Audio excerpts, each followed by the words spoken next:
रामायण में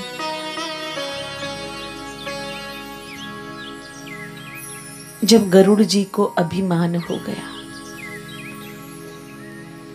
अपने ऊपर,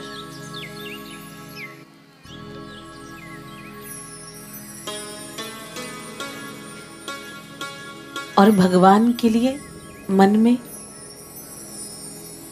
विषाद आ गया कि अगर राम भगवान है तो नागपाश में कैसे बंध गए।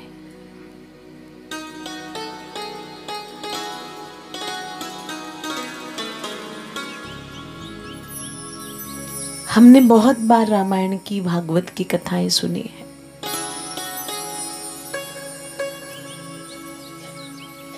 लेकिन आज जितनी भागवत और रामायण हो रही है उतनी पहले नहीं हुआ करती थी।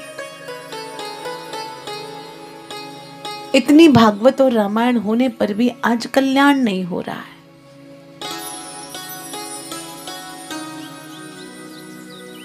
इसका कारण कोई और नहीं, हम स्वयं ही हैं। परीक्षित ने शुकदेव जी से भागवत सुनी तो विश्वास के साथ, श्रद्धा के साथ कि मैं जहां बैठा हूं वहां मेरा कल्याण होकर ही रहेगा।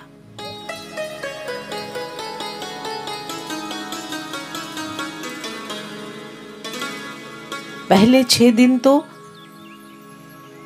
परीक्षित के हृदय में शुकदेव जी जो कह रहे थे वो बैठा ही नहीं था।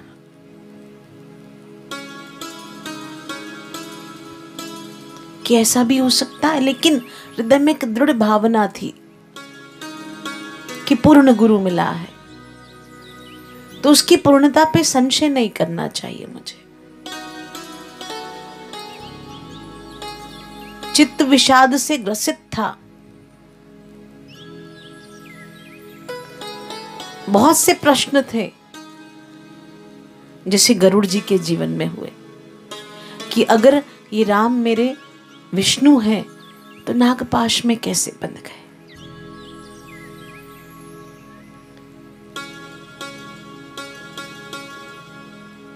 भागवत में लिखा है सदा सेव्या श्रीमती भागवत कथा।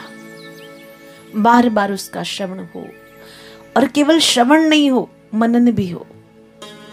जैसे चीनी पानी में डाली जाती है, दिखाई नहीं देती है,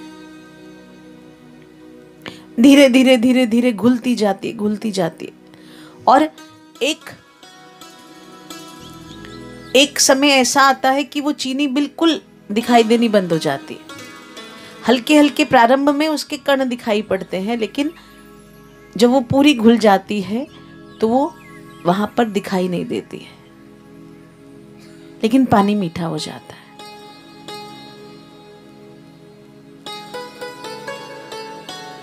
कोई पूछे कि पानी कैसे मीठा हुआ? जी चीनी डाली। चीनी कहां पर है?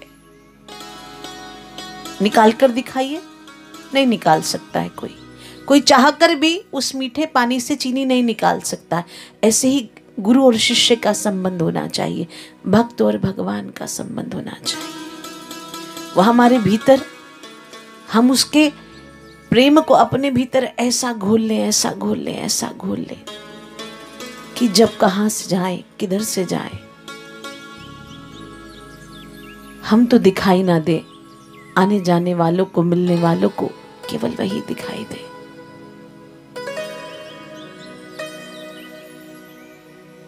आज मिटा दे भक्त और भगवान की दूरी, डोरी हाथ तुम्हारे। गरुड़ जी के मन में विषाद आ गया, प्रश्न आ गया कि ये मेरा राम है, मेरा भगवान है, कौन है? उसके निवारण के लिए उसने किसी पक्षी को नहीं चुना। उसके निवारण के लिए वो स्वयं भगवान शिव के पास गए।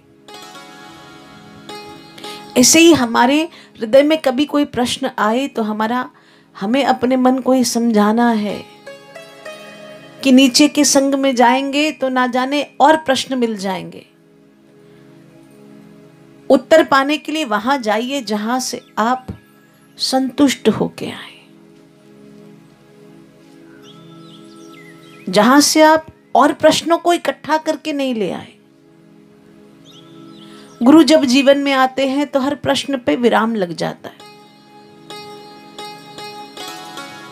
गुरु के जीवन में आने से हर प्रश्न पे विराम लग जाता है। इसलिए भगवान शिव मां पार्वती से कह रहे हैं, यस्य स्मरण मात्रेण, जिसके केवल चिंतन मात्र से ही, केवल चिंतन मात्र से ही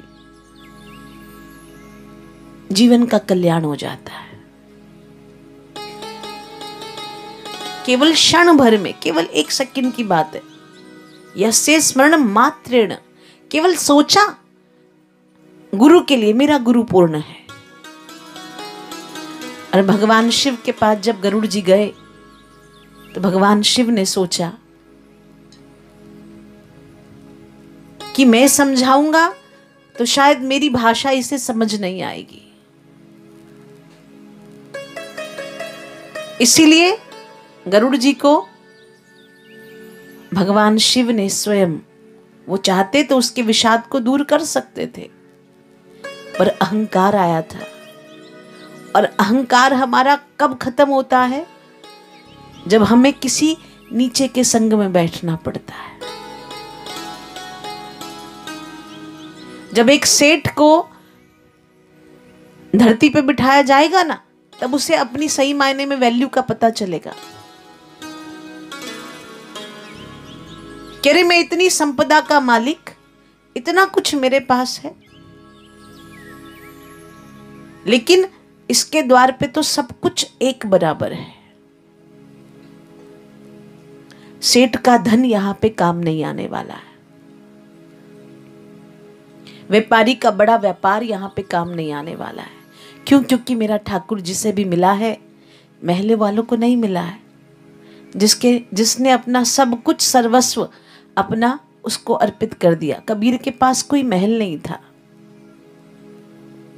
शबरी के पास कोई महल नहीं था, और शबरी के लिए तो भगवान राम ने अपनी मर्यादा का उल्लंघन भी कर दिया। मां सीता के लिए मर्यादा का उल्लंघन नहीं किया।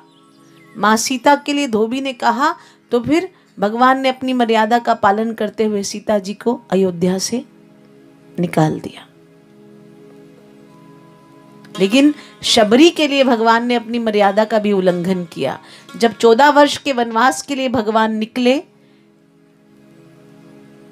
तो भगवान ने ये वचन दिया था कि मैं किसी के घर में नहीं रुकूंगा। शबरी की कुटिया में भगवान रुके हैं। क्यों रुके हैं जानते हैं? क्योंकि शबरी गुरु के वचनों में बैठी हुई थी।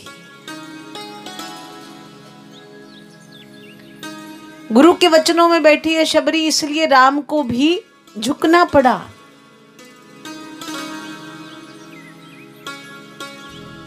झुक गया राम भी। किसके कारण? गुरु के वचनों के कारण।